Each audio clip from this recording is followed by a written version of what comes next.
Bonsoir Émilie. Le 13 avril dernier, le Conseil national votait la création d'une caisse de retraite complémentaire. On peut dire que c'est l'aboutissement d'un long travail.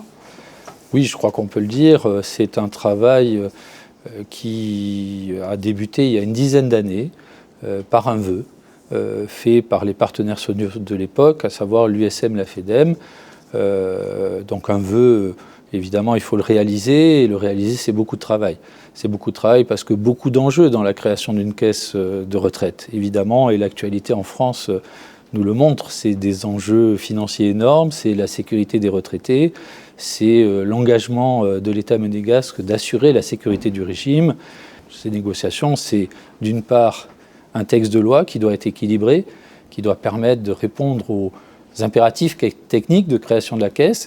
Et puis de l'autre côté, c'est des négociations financières qu'il faut mener avec l'Agirc-Arrco, puisque c'est des sommes très importantes que l'on doit rembourser à l'Agirc-Arrco pour permettre le maintien des droits ouverts par les salariés auprès de l'Agirc-Arrco et qui, eux, resteront affiliés à l'Agirc-Arrco, contrairement aux nouveaux pensionnés qui, dès la mise en place de la caisse, pourront prendre leur retraite en étant directement pensionnés par la CMRC. Et cette négociation financière, Christophe Robineau, a un coût, j'imagine. Évidemment, cette négociation financière, elle porte sur des sommes plus que conséquentes, puisque le montant des droits à pension que nous devrons rembourser à l'Agirc-Arrco est évalué à peu près à 2,8 milliards d'euros.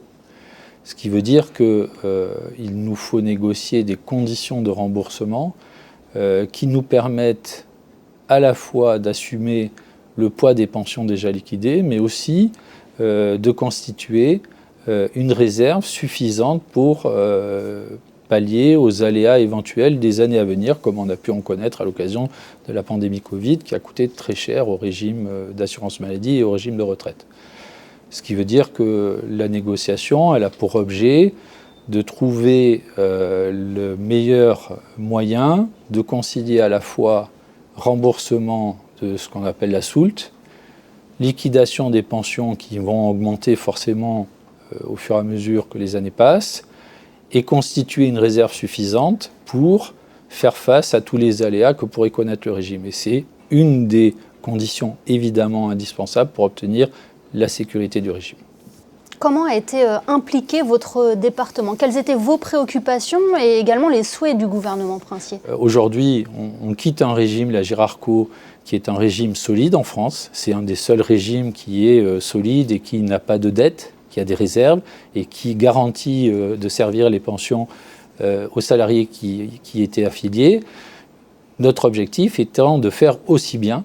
Et donc, les projections que nous avons obtenues de la part des actuaires, dans les conditions de négociation que nous avons menées avec les partenaires de l'Agirc-Arrco, et notamment, je salue à cette occasion le président Wegner, qui a été d'une aide très précieuse pour nous, une expérience très importante dans le domaine, nous permettent d'être tranquilles à l'horizon de 40 ans. En quoi la création de cette caisse est une réelle avancée pour les salariés de la principauté ? Je crois que c'est une avancée pour tout le monde. En réalité, c'est pour moi d'abord un acte de souveraineté. C'est ensuite un acte qui vient renforcer l'attractivité de Monaco. C'est pourquoi l'attractivité? Parce que d'abord, c'est la garantie d'une pension de retraite complémentaire, adossée à un régime général qui est solide. Donc ça, c'est quand même un point très important. Et puis, c'est aussi, à terme, la garantie d'avoir de meilleures pensions à un coût moindre. Puisque, vous le savez, un des éléments clés de ce projet, c'est d'envisager de baisser, d'une part, les contributions patronales, et de l'autre, les versements des salariés. Et donc, qui dit moins de charges, dit meilleur salaire. Le vote de la création de cette caisse de retraite complémentaire n'était que la première étape. Quelle est la suite à présent ?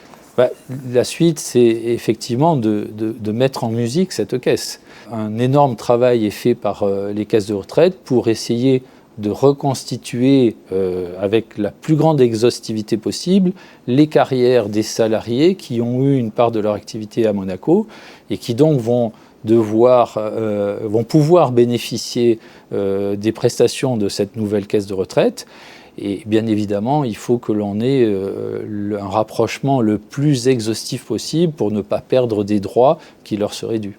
Alors qu'en France, la retraite est un sujet très sensible. On l'a vu dans l'actualité. Qu'en est-il à Monaco ?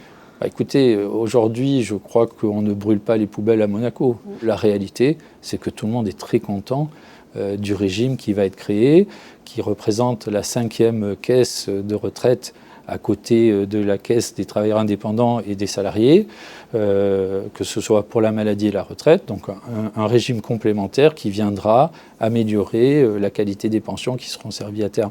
Et je crois que là-dessus, tout le monde est d'accord. Un mot, Christophe Robineau, sur une autre actualité, un autre sujet, celui du statut du fonctionnaire et de l'agent de l'État. Vous le savez, le recours de deux syndicats auprès du tribunal suprême a été rejeté. Ce statut était pourtant présenté comme étant moderne avec des avancées majeures. Est-ce que vous comprenez la démarche de ces deux syndicats ? Écoutez, elle s'inscrit dans une logique partisane. L'objectif était de moderniser réellement, et pas seulement en parole, le statut des fonctionnaires. Et puis le point important, c'est que l'adoption de ce statut des fonctionnaires permettait derrière de prendre les textes réglementaires, et notamment une ordonnance souveraine qui fixait le statut des agents de l'État. J'entends les critiques, notamment du syndicat des agents de l'État et de la commune, mais la réalité, c'est que avant ce statut, les agents de l'État avaient un statut de contrat à durée déterminée, reconductible sur 6 ans. Et au-delà, ils se retrouvaient dans une situation de ni oui ni non. C'est-à-dire qu'il y avait un statut de CDD reconductible tacitement, mais qui reposait sur aucun fondement juridique. Aujourd'hui, l'ordonnance souveraine crée ce statut des agents de l'État, limite le recours au CDD à 6 ans et ensuite leur octroie un CDI. Le CDI qui est un contrat tangible qui repose sur un fondement juridique et qui vient sécuriser leur situation. Je pense aux gens qui étaient dans cette position et qui, à un moment, pour des raisons de vie, voulaient acheter une maison, prendre un crédit auprès d'une banque et se retrouver finalement sans pouvoir justifier d'un emploi stable.